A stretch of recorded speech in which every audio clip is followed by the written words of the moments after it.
Hello, in this video, I will talk about how to check the computer's health within the Windows 11.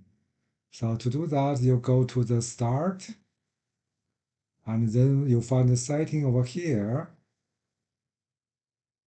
Now we go to the Privacy and Security.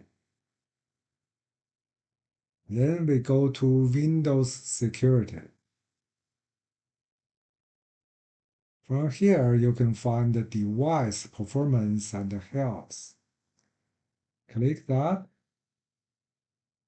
You will see the health report, and it will show your battery life and storage capacity.